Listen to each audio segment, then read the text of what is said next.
নমস্কার দর্শকবিন্দু, আবারও ফের ২৪ তারিখ, ২৫ তারিখ, ২৬ তারিখ আলিপুর আবহাওয়া দপ্তর বৃষ্টি এবং আবহাওয়া দপ্তরে কি জানালো, কত ২৪ তারিখ কোন কোন জেলায় কত পরিমাণে বৃষ্টি হবে, ২৫ তারিখে কোন কোন জেলায় ভারী বৃষ্টির সম্ভাবনা রয়েছে এবং ২৬ তারিখেও কোন কোন জেলায় বৃষ্টির সম্ভাবনা রয়েছে। এই ৩ দিন কোন কোন জেলায় কত পরিমাণে বৃষ্টি হবে, তো আমরা আলিপুর আবহাওয়া দপ্তর কি জানালো আজকে আপনাদেরকে দেখাবো। দেখুন শেষ পর্যন্ত আলিপুর আবহাওয়া দপ্তর কি জানালো। আর চ্যানেলে নতুন হয়ে থাকলে চ্যানেলটা সাবস্ক্রাইবার করে দিতে ভুলবে না। দেখুন আলিপুর আবহাওয়া দপ্তর এর খবর কি দেখাচ্ছে এবং জানালো। দেখুন, আবারও শীত এবং বৃষ্টির জোড়া দাপট। আবারও গত সপ্তাহে বৃষ্টির ভিজে রাজ্যের একাধিক জেলা।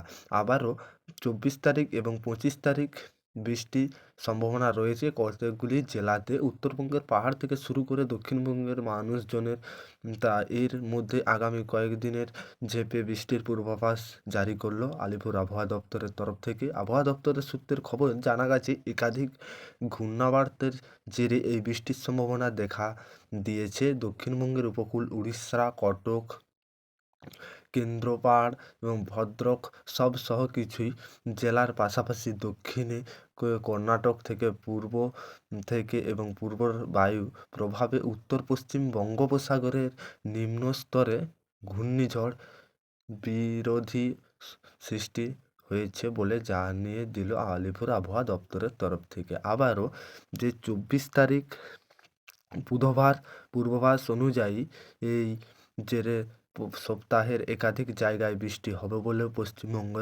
উড়িষ্যা, ছত্তিশগড় কিছু অংশ বৃষ্টি হবে।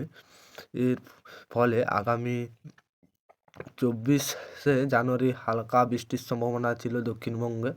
তো এবার ২৪ তারিখে আবারও পূর্ব মেদিনীপুরে যেটা হয়েছিল, পূর্ব মেদিনীপুর, হাওড়া, কলকাতা, হুগলি, পুরুলিয়া, ঝাড়গ্রাম, পশ্চিম মেদিনীপুর, বাঁকুড়া, পশ্চিম বর্ধমান, পূর্ব বর্ধমান, বীরভূম, মুর্শিদাবাদ এবং নদিয়া, দক্ষিণবঙ্গের বাকি জেলায় বৃষ্টি তেমন সম্ভাবনা নেই বলে জানা গিয়েছে। ফের আবারও যে ২৬ তারিখে পুরো ২৬শে তারিখে যেটা হচ্ছে আবহাওয়া পরিবর্তন হতে পারে।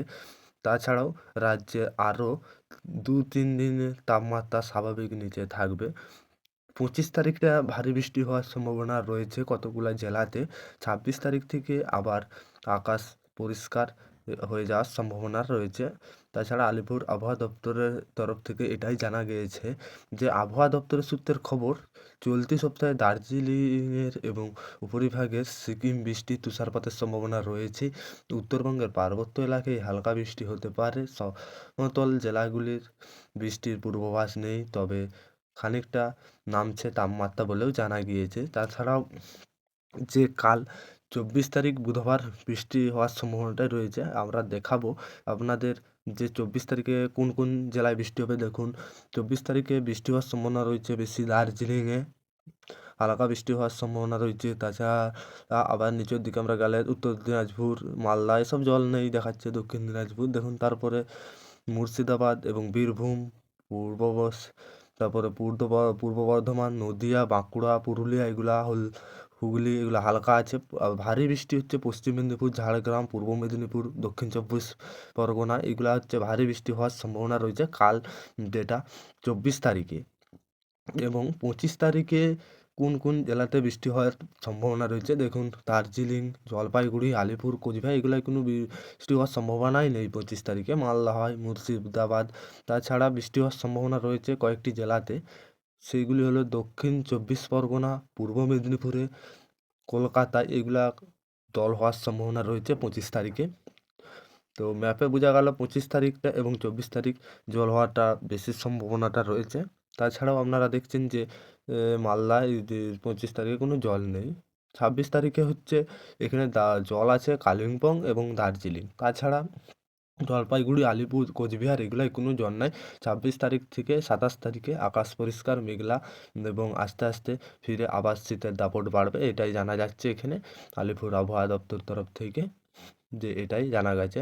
আবারও ফের ২৭ তারিখে আকাশ পরিষ্কার আংশিক মেঘলা ভাব এবং শীতের দাপটটা আবার ফিরে আসার সম্ভাবনা রয়েছে, তুষারপাতের সম্ভাবনাও রয়েছে তাছাড়া।